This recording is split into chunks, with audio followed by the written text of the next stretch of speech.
হরে কৃষ্ণ প্রণাম সকল ভক্তবৃন্দের। আজ একাদশী অনুষ্ঠান উপলক্ষে আমরা এখানে একত্রিত হয়েছি গোলক মণ্ডল প্রভুদের বাড়িতে। একাদশী অনুষ্ঠান উপলক্ষে ভাগবত অনুষ্ঠান, এখানে অনেক ভক্তবৃন্দ তারা অনুষ্ঠানে অংশগ্রহণ করেছে। আমাদের দেখতে পাচ্ছেন সবাই মনোযোগ সহকারে ভাগবত কথা শ্রবণ করছেন ও আমাদের রান্নার স্থান দেখছেন। আমাদের প্রভুরা রান্নায় নিয়োজিত আছে। আখিলাত্মা প্রভু, গৌরাঙ্গ প্রভু, সুধাংশু প্রভু এবং আমাদের প্রভু দেখতে পাচ্ছেন আপনারা যে আমাদের আর প্রভু আসছে। হরে কৃষ্ণ।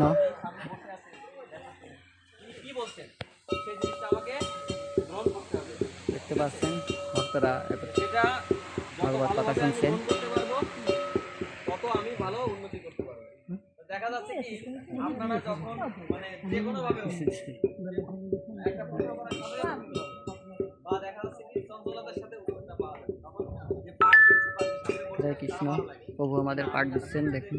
কথা বললাম তার কথাটা সার্থক হয়। ঠিক আছে, তো যাই হোক আপনারা সবাই যদি যখন বুঝতে না পারবেন প্রশ্ন অবশ্যই করবেন।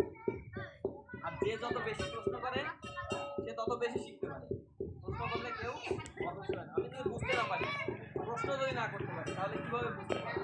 আর যখন বুঝতে পারবো, ঠিক আছে বুঝতে পেরেছি, হ্যাঁ বুঝতে পেরেছি, তাহলে আপনারা বলবেন যে আমি এটা বুঝতে পেরেছি, তাহলে এটা যাই হোক গ্রহণযোগ্যতা বেশি যত বেশি হবে তখন আস্তে আস্তে ভক্তির বাড়তে থাকবে। আপনারাও আরেকজনের কাছে প্রচার করতে পারবেন। যাই হোক আমি এখানে বিশ্রাম রাখছি। আমাদের নতুন প্রভু আসছেন আমাদের এখানে, তিনি পাঠ দিচ্ছেন আমাদের।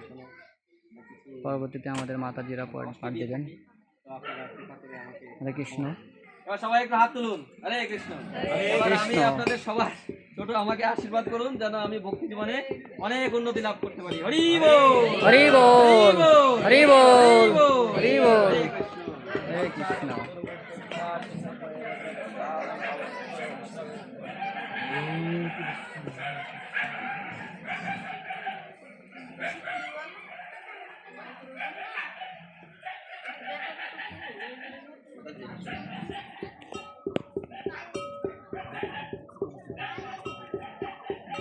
এই কিছুক্ষণ আগেই তো দেওয়া হয়েছে।